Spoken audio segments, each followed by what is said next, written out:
Good news. All the rhythms, perfect. All the rhythms were there.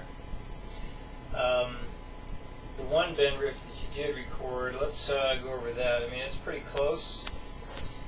I'm going to play it so you can hear what I'm talking about. So I'll play it first and I'll talk about it. So that first part, you're bending straight away.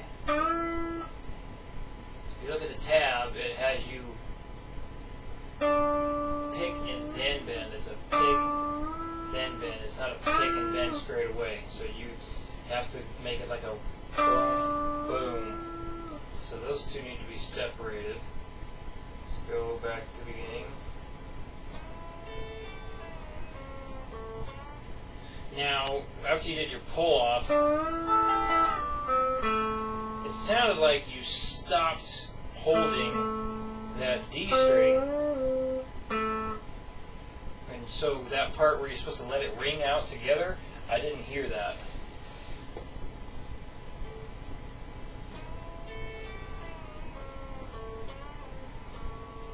And then you're like, you also pulled off after that bend and then went here. So I'm going to try and duplicate exactly what you did. Something like, hang on, that wasn't it.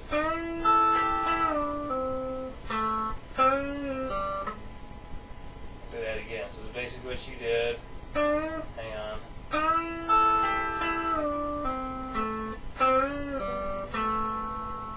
So what it needs to be is,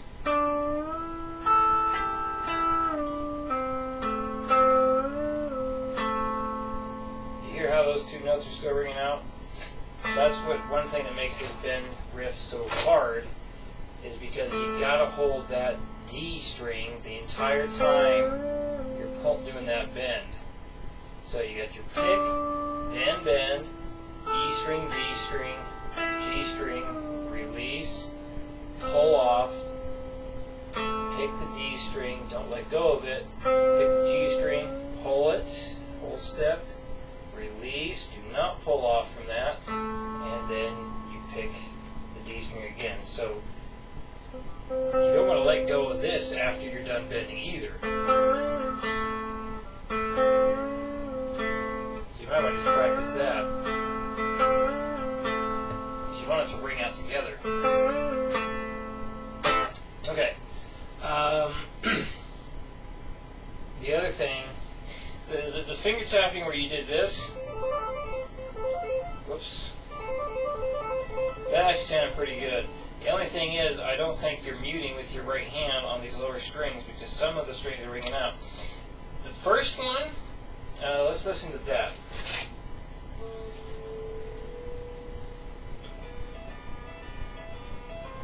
So you're picking a lot of extra strings with your tapping hand the whole time. I keep hearing all these extra strings ringing out, and you're not making an even 1-2.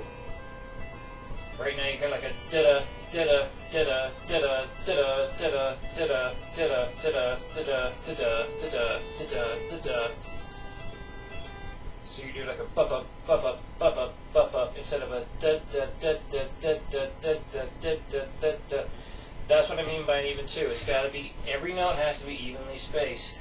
Just so do that with the metronome too. Just like you cleaned up all your bend stuff with the metronome. Same thing for finger tapping. So if you have the metronome going, you got to make sure that that right hand is touching all these other strings. So and really pay attention to what's happening. If you hear all those extra strings ringing out, something's wrong. It's not supposed to sound like that. So adjust your right hand so you're muting the other strings. So even though I might be like grazing against, like that B string right there, the palm right here, or the side of my hand, is just like when you're muting those strings when you're bending. You do the same thing on the finger tapping. So for this one, I want you to still work on it to get this even. It's got to be a 1, 2, 1, 2, 1, 2, 1, 2. Not this. See, that's not even.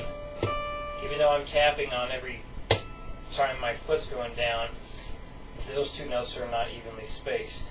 If I was to do two notes every time my foot was going, it would sound like this. Just think of your eighth notes. You have your 1 and 2 and 3 and 4 and 1 and 2 and 3 and 4 and.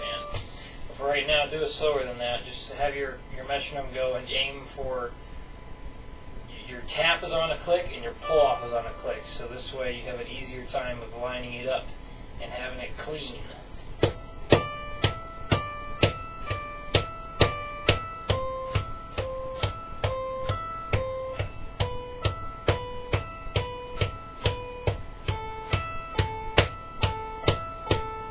So I'm not going to do the whole thing, but hopefully get the idea. So those are the two big things that need to be looked at and worked up a little bit. I mean, it's a good start, but just want to polish it up. Everything else was good, though. So let's get into the new stuff. So last week we did the gallop. Today we're doing a reverse gallop. The gallop emphasizes the downbeat. The reverse gallop emphasizes the upbeat. And it does that. If you look at the gallop, you have basically your eighth note followed by 2 16th notes. You get your 1 and 2 and it's like bum, bum, bum, bum, bum, bum. So you got that one chord and a little bit that holds out a little bit longer than the others, right? So you got da, da, da, da.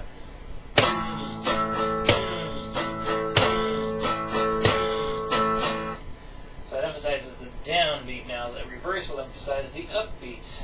So you get that space in the middle of the beat now. So I'll go between the two. So the gallop followed by a reverse gallop. So we got gallop, reverse, gallop, reverse. And if I do it with palm mute accents, it sounds even more obvious. So I'll do that now. So.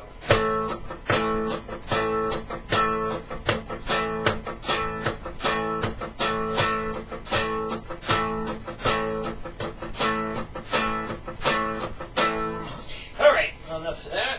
Let's go ahead and get into the rhythms first. Alright, on the count of 4. 1, 2, 3, 4. 1 and 2 and 3 and 4 and 1 and 2 and 3 and 4 and 1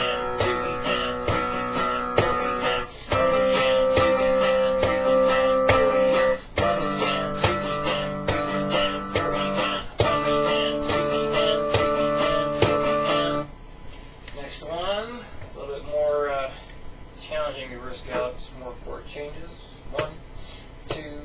3 and 4 and 1 and 2 and 3 and 4 and 1 and 2 and 3 and 4 and 4, 1 and 2 and 3 and 4 and 1 and 2 and 3 and 4 and 1 and 2 and 3 and 4 and 1 and 2 and 3 and 4 and 1 and 2 and 3 and 4 and 1 and 2 and 3 and 4 and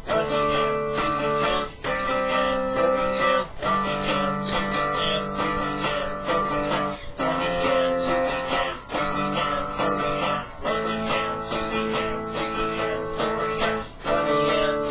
3 and 4 and 2 and 3 and 4 and now we'll start to combine the gallop and reverse. So you got a bar of gallop, bar of reverse gallop. 1, 2, 3, 4.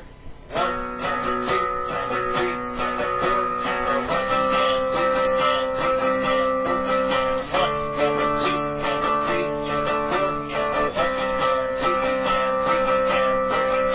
and 1 and 2 and 3 and 4 and 1 and 2 and 3 and 4 and 1 and 2 and 3 and 4 and 1 and 2 and 3 and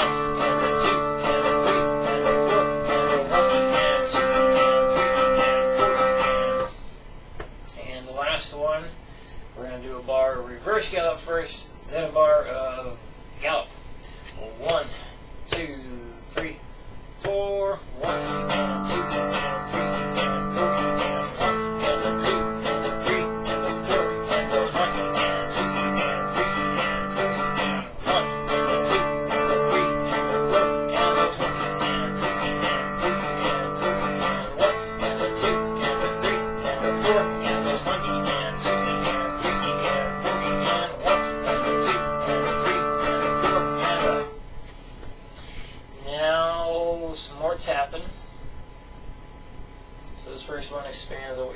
last time.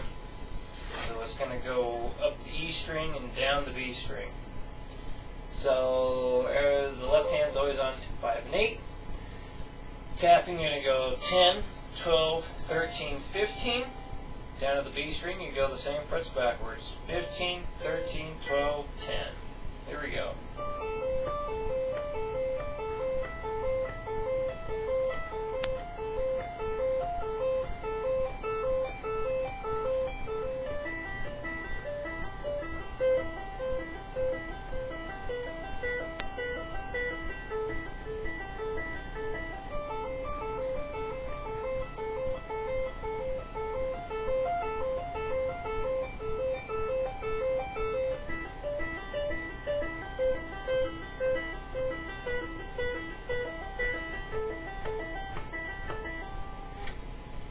Okay, this next one we'll focus on your left hand moving instead of the right hand moving back and forth. So all the taps will be on 8s, and here we go. Moving the left hand, you'll be using your first and third finger the whole time.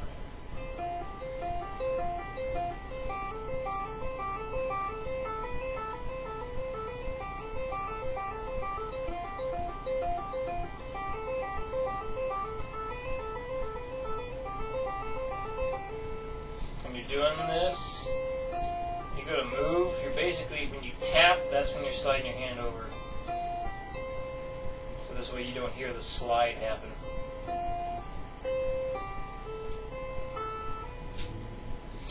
Alright, and this next one is going to have right and left hand movement, and it's a bit of a long one. That's why I stopped on this one.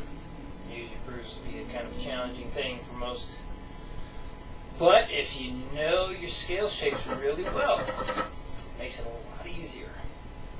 So the pattern is, after that first bar, you're going to move your right hand, left hand, right hand, left hand, right hand, and you go down a string.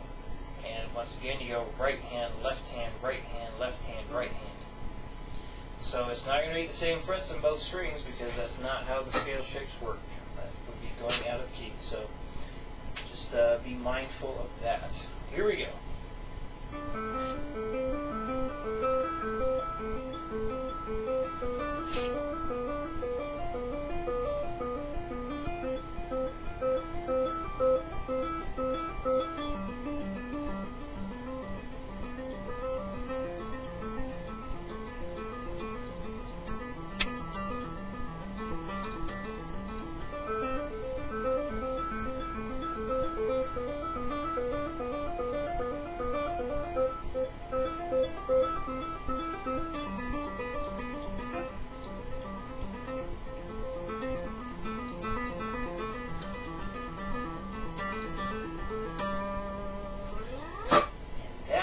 Covers it all.